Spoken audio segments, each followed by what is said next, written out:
에서 또 멀리 각자의 자리에서 예배하는 여러분 환영하고 축복합니다. 서로 옆에 분들 또 여러분 삶의 자리에 서로 격려하며 인사하겠습니다. 할렐루야, 반갑습니다. 할렐루야, 감사합니다. 감사합니다. 5월 마지막 주일입니다. 벌써 2021년 이제 중반기를 향해 달려가고, 시기적으로는 벌써 장마가 온 것 같은 많은 비가 오기도 하고 또 여러 가지 환절기의 날씨입니다. 특별히 건강들 주의하시고 또 하나님의 이 믿음의 삶으로 또 남은 한 달 승리하시기를 축복합니다. 오늘은 5월 마지막 주일 삼위일체 주일입니다. 보내주신 성령님을 기대하고 의지하며 예배하는 주님의 날입니다. 우리가 인생을 살아가다 보면 다 이 큰 산을 만날 때가 있습니다. 그렇죠?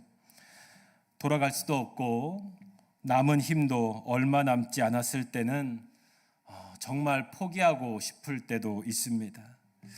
하지만 잘 돌아보면 그럴 때마다 내가 혼자가 아니었구나, 누군가가 나와 함께 있었구나, 때로는 누군가의 도움을 받고 이겨냈을 것입니다.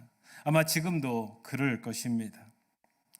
가까이에는 우리의 가족, 또 친구들, 이 신앙의 가족들, 때로는 아무런 상관이 없는데 누군가가 나를 도와주기도 했습니다. 반대로는 내가 누군가에게 이러한 힘이 되어줄 수도 있습니다. 조건 없는 도움을 받아본 사람은 조건 없이 도움을 줄 수 있습니다. 바로 당신이 그 사람이 되기를 축원합니다. 오늘 설교자로서 오늘 본문은 사실 이 설교의 가장 큰 상과 같은 것입니다. 정말로 이 모든 설교자에게 가장 힘든 말씀이 바로 오늘 사무엘상 11장 12장의 말씀입니다.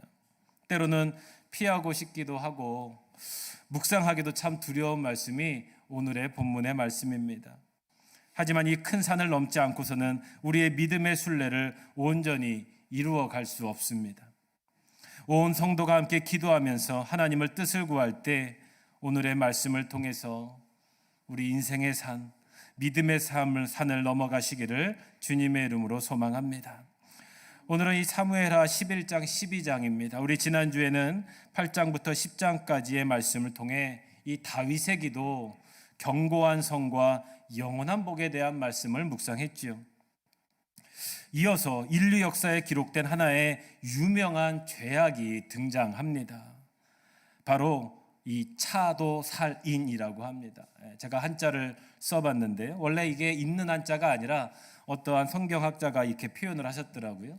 이 남의 칼로 살인을 저지르는 사건입니다. 이게 원래 이 거역하는 일, 인류에 없어야 되는 일을 살인하는 그런 뜻으로도 쓰이기도 합니다.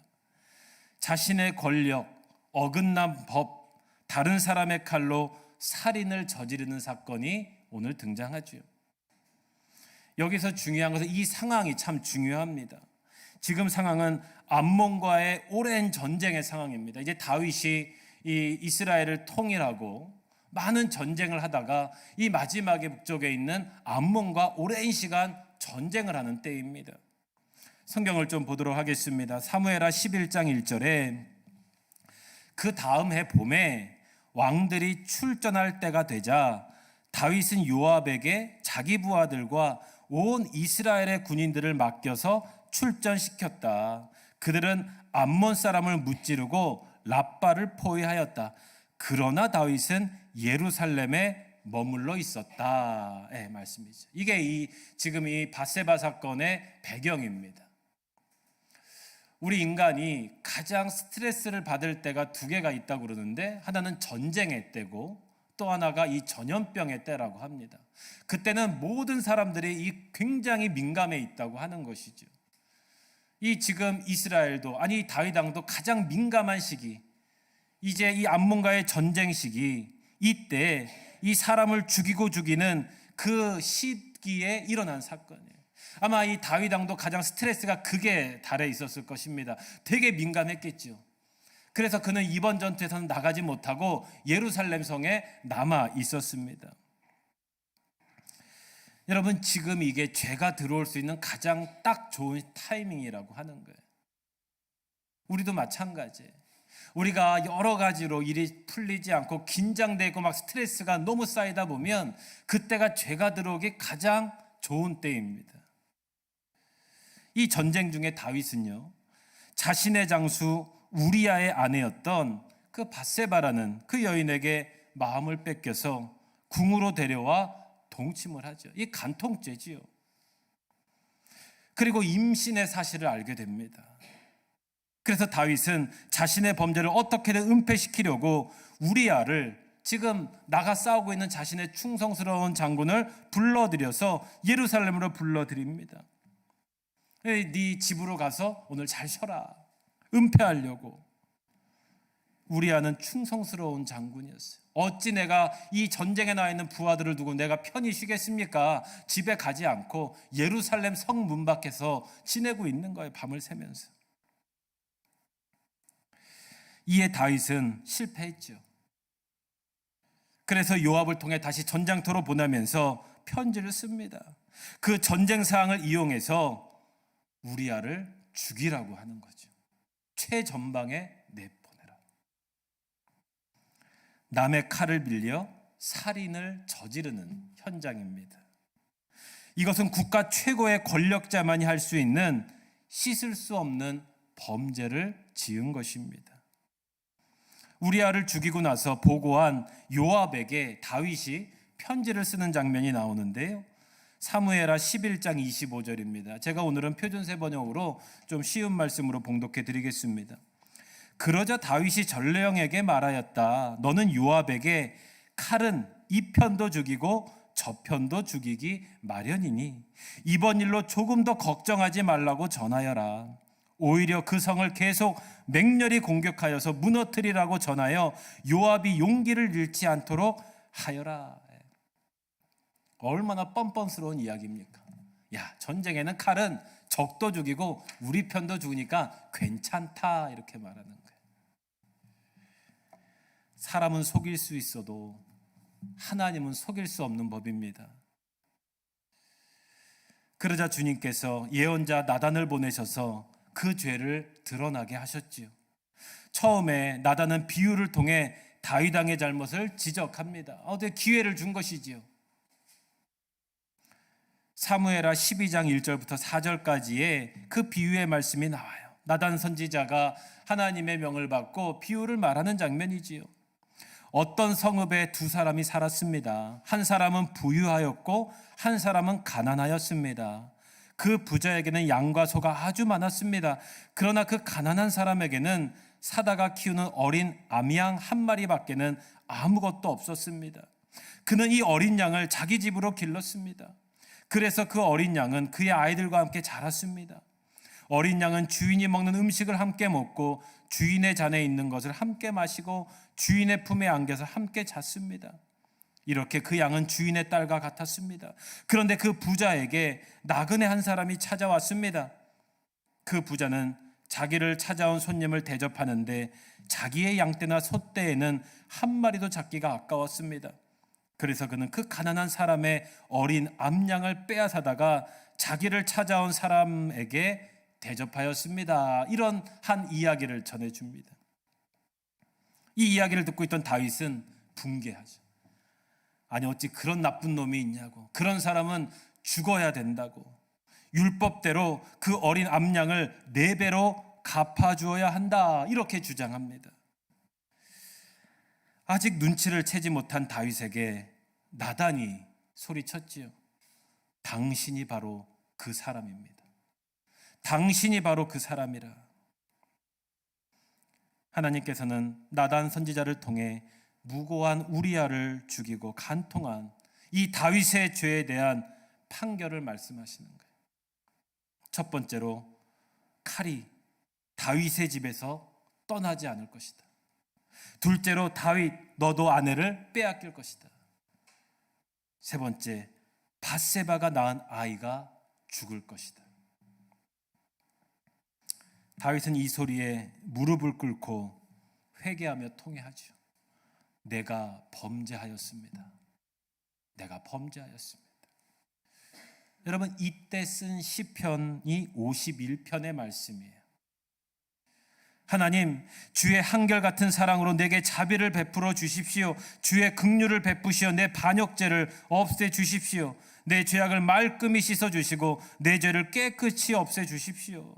내 반역죄를 내가 잘 알고 있으며 내가 지은 죄가 언제나 내 앞에 있습니다. 주님께만, 오직 주님께만 나는 죄를 지었습니다. 주의 눈앞에서 내가 악한 짓을 저질렀으니 주님의 유죄 선고는 옳습니다.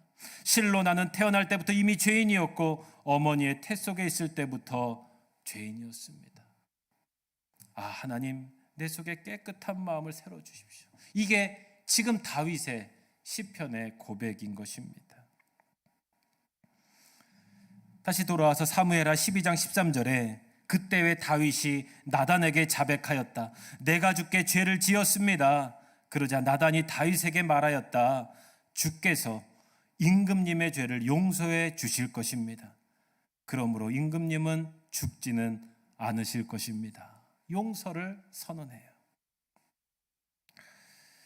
여러분, 이 이야기 속에는 정말로 많은 것들이 들어있고 정말로 성경의 높은 상과 같은 부분입니다. 이 최근에 TV에 범죄에 대한 드라마들이 많이 나오더라고요. 스릴러, 범죄, 작전을 따고 복수를 하고 이런 걸 보면서 우리는 굉장히 카타르시스를 느끼죠.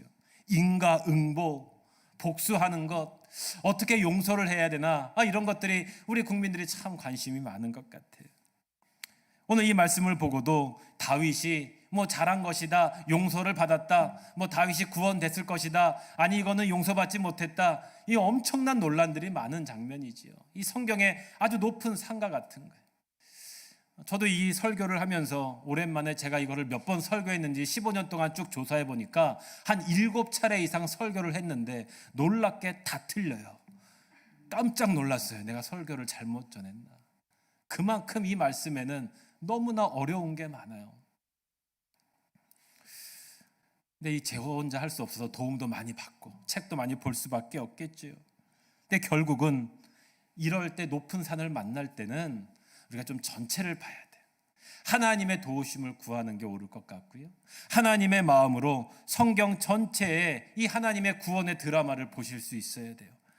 그리고 그리스도의 이 예표, 하나님께서 예수 그리스도를 준비하시기 위한 하나님의 이 구원사적인 마음으로 해석하는 것이 가장 적절하다고 저는 믿습니다. 그래서 오늘은 이 말씀을 가지고 이 세 가지에 당신이 그 사람이라, 그 진리를 우리 예수 그리스도를 소망하는 우리의 삶 가운데 모셔드리기를 주님의 이름으로 축원합니다. 여러분, 첫 번째로 우리가 기억해야 할 것은 뭐냐? 죄를 몰랐다고 하는 거예요. 죄를 몰랐다고 하는 거예요. 여러분, 자신이 죄를 지으면 여러분도 어떤 좀 실수할 때도 있고 죄를 지을 때가 다 있잖아요. 우리의 첫 번째 반응이 무엇입니까? 다 죄를 숨기려고 해요. 우리 화단의 고양이 때문에 아주 요새 속을 썩이시죠. 이 동네 흙이 없으니까 고양이가 우리 화단에 이 똥을 싸요. 근데 제가 막 쫓아가요. 고양이 내쫓으려고. 그러면 자기 똥 싼 것도요, 어떻게든 숨기려고요, 도망간 다음에 다시 와서 땅을 파고 그거를 숨기더라고요. 설교 때 이런 얘기해서 참 죄송합니다. 여러분, 우리도 마찬가지예요. 잘못하면 다 숨기고 싶어요. 다 숨기고 싶어요. 위장하죠. 은폐하지요. 그 다음에 나가는 게 뭐냐? 자기의 죄를 합리화를 시키더라고요. 그래서 오히려 큰 소리를 쳐요. 죄진 사람이 큰 소리 치는 거예요. 그러다가 언제 죄를 인정합니까? 확실한 증거가 나오면 어쩔 수 없으니까 죄를 인정해요. 또 하나가 있어요. 그 죄의 결과로 인해서 자신에게 다시 그 죄의 대가를 받을 때 통회하면서 후회해요. 내가 그때 그거를 내가 하지 말았어. 이제 와서 그걸 후회해요. 이것을 경험하고 깨달은 사람은 죄를 바로 인정할 수밖에 없는 것입니다. 이 모든 인간의 어리석음의 원인이 바로 이 죄의 속성을 우리가 모르기 때문입니다. 지금 다윗이 죄를 범하는 과정이 이것을 잘 보여주고 있습니다. 죄를 숨기려 하고 위장했습니다. 그리고 오히려 합리화하여 무마하려고 했어요. 그 대표적인 모양이 사무엘하 11장에 나오는데, 사무엘하 11장 26절에서 27절에 우리아의 아내는 우리아가 죽었다는 소식을 듣자 자기의 남편을 생각하여 슬피 울었다. 애도하는 기간이 지나니 다윗이 사람을 보내어서 그 여인을 왕궁으로 데려왔다. 그 여인은 이렇게 하여서 다윗의 아내가 되었고 그들 사이에서 아들이 태어났다. 이게 짧은 두 절이지만 사실 이 다윗은 이거를 심각한 죄라고 생각하고 있는 게 아니죠. 그도 그럴 것이, 그 당시에 절대 왕이라고 하는 것은 이거는 죄도 아니었을 거예요. 그 로마의 황제들의 삶을 보면요, 이거는 죄라고도 말할 수 없어요. 그렇기 때문에 나름대로는 이제 모든 것을 다 정리됐다 생각한 거예요. 지금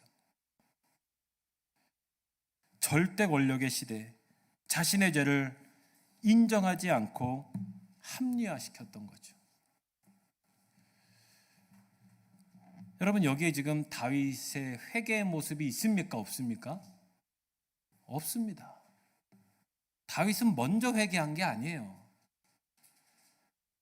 아마 이것이 그냥 지나갔다면 역사에 기록되지 않고 그냥 살았을 거예요. 회개하지 않고. 다윗이 회개한 게 아니에요. 회개가 어떻게 시작되었습니까? 우리 이걸 잘 봐야 돼요. 사무엘하 12장 1절입니다. 짧은 절인데요, 주께서 예언자 나단을 다윗에게 보내셨다예요. 회개하지 않으니까 다시 나단을 보내셨어요. 하나님께서 회개를 시키신 것입니다. 다윗이 자발적으로 회개를 한 것이 아니라 하나님의 회개의 촉발자고 재판관이 되신 거예요. 끌어내신 거죠. 자발적인 회개가 아니라 이걸 주권적인 회개라고 하는 것입니다. 이것이 아주 중요한 회개의 원리입니다. 우리가 가끔 밀양이라는 영화에서도 그런 장면이 나왔고 이런 거를 봐요. 막 죄를 진 사람이 막 심한 죄를 졌어요. 범죄를 졌는데 어느 날 좀 감옥에 있다가 이렇게 성경책도 보고 예배도 보다가 하나님이 자기를 용서해 줬대요. 그리고 나서 평안한 모습으로 나와요. 하나님께서 내 죄를 다 용서해 주셔서 나는 이제 구원받았다고. 그거 나와서 간증하는 사람도 있더라고요. 너무나 평안하게 떳떳하게 오시는 분들이 많아요. 오히려 내가 죄값을 치렀으니까 피해자한테 떳떳한 사람도 있더라고요. 사람을 죽이고도 떳떳하게 말해요. 내가 죄값 치르고 내가 돈 치렀으니까 난 죄 없어, 이렇게 말하는 사람도 있어요. 여러분, 이게 법의 합리화예요. 내가 혼자 눈물로 회개했으니까 내 죄는 다 없어졌대요. 여러분, 그건 회개가 아닙니다. 회개는 하나님께 진실로 인정받고 죄의 주권을 하나님께 드리는 것입니다. 그리고 죄를 지은 나는 나로 인해 상처와 피해 입은 그들에게 더욱 겸손히 죄의 대가를 치르고 용서를 받아야 하는 것입니다. 우리는 이 값싼 회개에 지금 이 잘못된 교리를 쓰고 있어요. 여러분, 이게 아주 죄의 아주 무서운 속성입니다. 이 죄는 인간의 미묘한 감정을 너무나 잘 알아요. 너 그냥 잘못했다고 하면 끝나. 이거는 성령이 주시는 소리가 아니에요. 사탄이 주는 겁니다. 여러분, 다음 장면이 하나님께서 나단을 보내셨잖아요. 그래서 다윗에게 재판을 시작하는 거예요. 한 이야기로 시작했지요. 부자와 가난한 자가 나오죠. 부자는 다윗이고 가난한 자는 우리아입니다. 이 나그네 손님이 나오는데 손님이 바로 죄입니다. 죄. 그런데 부자는 가난한 자의 것으로 손님을 대접하지요. 범죄를 저질렀다는 뜻이에요. 이 이야기를 들은 다윗은 분노하면서 당장 그 사람을 죽여야지, 그리고는 알고 있는 율법으로 재판합니다. 피해의 4배를 보상해야 된다. 이건 원래 이 출애굽기에 나온 하나님의 보상의 원칙이에요. 근데 저는 여기에서 안타까운 건 진짜 다윗이 자기의 죄를 모르고 있는 것 같아요. 진짜 모르는 것 같아요. 율법으로는 잘 알아요. 남의 죄에 대해서는 잘 본다 하는데 자기의 죄는 지금 모르고 있는 것 같아요. 다윗은 위선으로 말하는 게 아니라 진심으로 말하고 있는 것 같아요. 왜? 겉으로는 이스라엘과 주변 국가의 지금 절대 권력자입니다. 하나님이 세워주신 왕의 권위를 세우고 있는 것이지요. 율법으로는 완전하지만 진정으로는 거듭나지 못했기 때문이에요. 아직 진짜 죄를 모르고 있는 것입니다. 이것이 거듭나지 못한 우리의 실존이에요. 실존. 여러분, 자꾸 교회 나오면 죄를 졌대 우리한테. 당신 죄인이래 죄인이래. 막 굉장히 불편하실 수 있어요. 저도 참 죄송해요. 죄를 부정하고 싶어 해요. 그런데 우리가 예수 그리스도를 만나는 순간 더 크게는 죄가 나임을 깨닫게 돼요. 죄 없다 말할 수 없어요. 우리의 실존이 얼마나 죽을 수밖에 없는지를 고백하게 됩니다. 지금 나단이 당신이, 그 하나님이 말하는 거예요. 네가 바로 그다. 당신이 바로 죽여야 할 사람이다. 이렇게 말하는 거예요. 설마 나일 줄이야. 이게 우리의 고백이죠. 근데 여러분, 이 표현이 신약 성경에 한 번 나와요. 똑같은 표현이. 눈치채신 분도 있을 거예요. 예수님이 십자가에 돌아가시기 전에 이 빌라도 앞에서요, 가시관을 쓰고 세마포를 입고 죽기 직전에 빌라도가 요한복음 19장 5절에 이가 바로 그다 이렇게 말해요. 이 사람이 죽을 사람이다 이렇게 얘기해요. 예수 그리스도를 향해서. 그랬더니 사람들이 죽여라 죽여라 이야기를 하는 이 똑같은 표현이에요. 우리가 죽어야 되는데 예수님을 죽이라고 하는 거예요. 그 죽음의 자리가, 우리가 죄를 져서 죽어야 되는데 그 자리에 예수 그리스도가 서 계시는 장면이에요. 내가 죽어야 되는데. 여러분, 이것이 믿어지십니까? 내가 바로 죄인입니다. 이게 고백이 되십니까? 우리는 죄를 너무나 잘 몰라요. 두 번째로는 이 용서라고 하는 겁니다. 다윗이 말했잖아요. 내가 범죄하였습니다. 입으로만 시인하면 모든 죄를 다 용서받는데요. 이렇게 우리는 들었어요. 배우기도 했고. 근데 여기에는 아주 중요한 함의가 들어있는 거예요. 하나님께서는요, 우리가 회개하면 모든 죄를 다 용서하십니다. 그런데 대가는 분명히 지불하십니다. 이것은 하나님의 공의와 정의의 원리입니다. 우리의 죄값으로 지불된 총체적 용서의 자리가 바로 예수 그리스도의 십자가입니다. 전도를 하다 보면, 목사님, 저 좀 편하게 살다가 그냥 그때 가서 세례 한번 주시면 저 천국 가잖아요. 그래서 천주교는 여기에다가 이 성찬계를 들고 다니죠. 죽기 직전에 이것만 먹으면 천국 가요. 그런 게 어디 있습니까? 내 마음대로 살다가 마지막에 그냥 하나님 잘못했어요, 회심하고 나 천국 가면 되잖아요. 뭐하러 젊을 때부터, 어릴 때부터 신앙생활해요, 목사님. 그래요. 그건 옳은 게 아닙니다. 틀린 겁니다. 죄의 대가는 다 받게 돼 있어요. 하루라도 빨리 회개하고 자복하고 돌아오는 게 믿음입니다. 그게 용서입니다. 우린 너무나 착각을 하고 있어요. 우리의 죄가 용서되었다는 것은 내가 어떤 지은 죄가 많아서 어떤 인과응보, 어떤 분들은 우리 집안의 죄가 유전돼서 기독교계를 그렇게 이상하게 말하는 목사님도 참 많아요. 그런 뜻이 아니에요. 값없이 주신 조건 없는 사랑이 이 용서예요. 먼저는. 그럼 왜 죽으셔야 됩니까? 우리를 가로막고 있는 이 죄의 본성을 근본적으로 해결하시기 위해서요. 이를 통해서 죽음으로 절망할 수밖에 없는 우리 인간에게 영원한 생명을, 그 약속을 성취하기 위해서 죽으시는 거예요.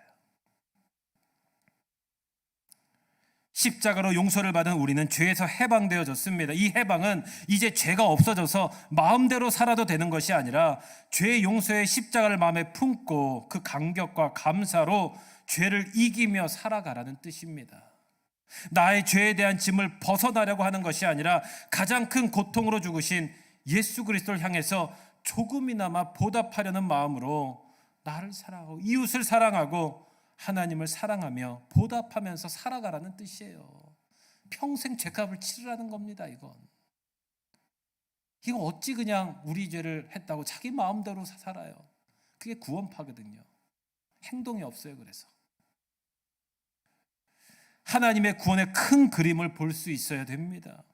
다윗은 용서받았지만 이제 그의 삶은 마지막까지 추락을 경험하는 거예요. 대가를 치를 수밖에 없는 거예요. 자신의 아들에게 배반을 당하는 것처럼 치욕은 없는 거예요. 자신의 아들 때문에 도망을 다니는 아주 고통스러운 삶을 평생 살아요. 다윗은 이제. 우리는 이것만 보면 안 돼요. 그런데 다윗은 이 절망 속에서도 하나님을 찬양할 수밖에 없는 거예요. 이때 시편을 져요. 참 아이러니하죠. 가장 큰 죄와 절망의 고통을 삶으로 경험한 그에게 인생의 결론은 하나님 사랑하고 하나님 찬양해라는 거예요. 여호와는 나의 목자시니가, 여러분 그냥 식당에 밥 잘 먹으라고 써있는 말씀이 아니에요. 잠 안 올 때 읽고 막 주무시는 게 시편이 아니라 가장 고통스러운 삶을 살 때 결론이 그거예요. 하나님 사랑하고 여호와 찬양하는 것밖에 없어. 나는 이렇게 실패했지만 너희들은 그렇게 살지 마. 하나님의 위로하심이 있었어요. 사무엘하 12장 여러분 24절 25절 보면 그 뒤에 다윗이 자기의 아내 밧세바를 위로하고 동침하니 그 여인이 아들을 낳았다. 다윗이 그의 이름을 솔로몬이라 하였다. 주께서도 그 아이를 사랑해 주셔서 예언자 나단을 보내셔서 주께서 사랑하신다는 뜻으로 그의 이름을 여디디아라고 부르게 하셨다. 여러분 솔로몬이 무슨 뜻이냐면 샬롬이라는 뜻이에요. 샬롬. 지금 다윗은 이 전쟁에 아주 스트레스가 받아요. 이 전쟁 때문에 아주 죽겠어. 그래서 이 자신의 두 번째 아들, 첫째 아들은 죽었죠.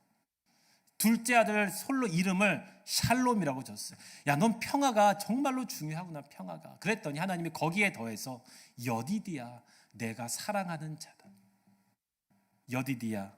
여러분 이거는 예수님께서 이 땅에 오실 때 하나님의 성령을 보내주시면서 이 비둘기 같은 성령을 통해 이는 나의 사랑하는 자다, 기뻐하는 자다, 그 뜻이에요. 예수 그리스도를 예포하는 장면이라고 볼 수 있습니다. 이게 하나님의 용서예요. 위로하심이죠. 마지막으로 우리는 고백할 수 있어야 돼요. 내가 그 사람입니다. 아까 제가 배경이 중요하다고 말씀을 드렸는데요. 한 장만 좀 보도록 하겠습니다. 사무엘하 12장 26절에 보면 이제 이 모든 이 폭풍이 한번 휘몰아 갔잖아요. 그때 이제 그 사건을 정리하는데 한 장면이 나와요. 12장 26절에 요압이 암몬 자손의 랍바를 쳐서 그 왕성을 점령했다. 이 시작할 때는 랍바에서 죽여요. 근데 마지막에 요압이 드디어 이 사건이 끝나고 랍바를 점령해요. 랍바는 이 암몬의 본성이에요. 근데 우리가 여기에서 보면 이 영어 성경을 좀 볼 수밖에 없는데 제가 그래서 영어를 썼어요. 이 meanwhile이라고 돼 있어요. meanwhile이 영어 성경에는 원래 앞에 들어 있어요. 이거 연결된 겁니다. 이 meanwhile은 여러분 그 영어로 보면 동안에, 그런데 약간 역설적인 기간을 말해요. 그러니까 이 일이 일어나는 동안에 일어났었던 거예요. 지금 이 다윗이 이 범죄가 나고 왕궁이 한번 피바람이 불었는데 하나님의 막 심판이 불었는데 이 일이 그동안에 일어난 거예요. 이제 그래서 그것이 딱 정리된 다음에 이 어떤 상황이면 요압은 열심히 싸우고 있었던 거예요. 네, 우리아는 죽었지만. 그런데 이제 마지막 랍바성을 다 점령할 때가 됐어요. 근데 점령을 해서 상하수도를 다 점령했고 모든 보급품을 다 끊어서 이제 마지막 깃발만 꽂으면 암몬은 점령하는 거예요. 그때 요압이 어떤 생각을 했냐면, 야, 이 깃발은 다윗 왕이 꽂아야 된다는 거예요. 싸우지도 않은 다윗 왕에게 전령을 보내서 왕이시여, 이제 우리가 다 이겼습니다. 마지막 승전가를 부르면 되는데 당신이 와서 깃발을 뽑고 암몬 왕의 목을 베서 그 면류관을 쓰십시오. 이렇게 얘기를 하던 거예요. 다윗이 갔을까요? 안 갔을까요? 바로 갔죠. 예. 깃발 꽂아요. 그리고 자기는 범죄했는데 손에 피 하나 안 묻히고 자기가 승전가를 불러요. 이게 마지막 장면이에요. 다윗은 한 것도 없는데 영광의 관을 다윗이 쓰게 하는 거예요. 하나님이. 여러분 이해가 되십니까? 먼저는 우리의 허물 약함에도 불구하고 하나님의 일은 멈추거나 중단되지 않는다는 어떤 신학적인 의미도 분명히 있습니다. 이건 하나님의 전쟁이었기 때문에 그렇겠죠. 근데 또 한 가지가 있어요. 여러분 이 모든 상황 속에서도 이루어지고 있는 이 예수 그리스도의 십자가의 희생의 사건을 기억하셔야 돼요. 우리는 어떤 공로로 얻은 게 아니라는 거예요. 하나님의 공로고 하나님의 피와 눈물인데 우리를 구원해 주신 하나님께서는 그 영광조차도 우리를 위해 내어주신다는 뜻입니다. 저도 아직 철없는 인간이죠. 아직 부모님도 계시고 자녀도 있잖아요. 근데 저도 생각해 보면 내가 잘 되면 어떤 생각을 하냐면요. 역시 내가 잘났어. 이런 생각하죠. 역시 나의 노력과 열정은 끝이 없군. 막 거울을 보면서 잘했다고 저를 칭찬해줘요. 저만 그래요? 저만 쓰레기입니까? 그건 아니잖아요. 다 그러잖아요. 자녀들이 잘하면요 다 자기가 잘했다고 그래요. 뭐 좀 잘못되면 뭐라고 그래? 내가 부모님 잘못 만나가지고 뭐 잘못되면 내가 환경이 이래서 이렇게 얘기를 해요. 그 소리를 듣는 부모님은 뭐라고 그래요? 자녀가 잘 되면요 네가 잘했다. 네가 열심히 했다. 자기가 밥 다 차려 먹고 네가 잘 먹었다. 여러분 부모가 잘한 거지 자녀가 잘한 거예요? 근데 부모도 그래요. 네가 잘했대. 네가 잘해서 잘 됐대. 부모가 자기 아들이 좀 잘못해서 부모를 욕하면 우리 부모는 뭐예요? 내가 미안하대. 내가 미안하대. 뭐가 미안해요? 내가 잘못했대 부모가. 그 자식의 노고가 더 큽니까? 부모의 노고가 더 큽니까? 부모의 노고가 훨씬 크죠. 여러분 우리는 언제 처리됩니까 도대체? 언제 처리될까요? 지금 우리의 믿음도 이와 같다는 거예요. 다 내가 잘한 줄 알고요. 다 내 공로래요. 자랑하고 교만하고요. 합리화시켜요. 내가 그 사람이지 않습니까? 이 모든 것이 하나님의 공로, 주님의 공로였다는 것을 우리는 언제 도대체 고백할 수 있을까요? 부모님 돌아가신 다음에 다 후회해요. 부모가 돼본 다음에 그걸 다 느껴요. 우리는 이제 예수 그리스도를 통해서 거듭난 존재, 백지수표. 내가 죄 없으니까 이제 내가 마음대로 내 능력을 발휘하라는 뜻이 아닙니다. 착각하지 마십시오. 구원은 그런 게 아닙니다. 나는 구별됐으니까 난과는 다르다고요? 난 이제 죄인이 아니라고요? 교만이에요. 우린 더 죄인이에요. 더 낮아질 수밖에 없습니다. 내가 죄인입니다. 주님의 공로가 아니면 내가 하루도 살 수 없습니다. 그러기에 어찌 죄인 앞에 우리가 더 무릎 꿇지 않겠어요? 더 낮아질 수밖에 없죠. 더 안타깝죠. 죄의 속성을 몰라 쓰러지는 저희. 이 세상들, 이 구원의 진리를 모르는 그들 앞에 우리는 구별될 때가 아니라 더 낮아져서 괴로워하지요. 통회하지요. 나도 죄인이기 때문에. 그랬더니 진짜 자유가 찾아왔다는 뜻이에요. 그랬더니 진짜 자유가 나에게 주어졌다는 거예요. 그랬더니 너무나 자유롭다는 거예요. 죄를 고백했더니. 사랑하는 성도 여러분, 이것이 다윗의 범죄를 통해서 우리가 바라보아야 할 하나님의 놀라운 구원의 계획입니다. 예수 그리스도의 십자가를 통한 회개와 용서의 사건입니다. 다시 한번 부탁드립니다. 죄를 이기십시오. 진정한 회개와 용서를 만나십시오. 그리고 이제는 내가 거듭난 하나님의 자녀로 승리하겠습니다. 선언하십시오. 이거를 결단하며 나아가는 우리 모두가 되시기를 주님의 이름으로 축원합니다. 기도합니다. 당신이 그 사람이라.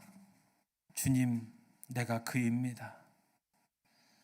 하지만 하나님의 사랑과 공로로 예수 그리스도의 십자가의 은혜로 내가 지금도 이렇게 살아가고 있습니다. 감사합니다. 우리가 다시 그 고백 가운데 낮아짐으로 승리하며 살아갈 수 있도록 인도하여 주시옵소서. 예수 그리스도의 이름으로 기도합니다. 아멘. 할렐루야. 감사합니다. 우리가 그입니다. 우리 서로를 자기의 마음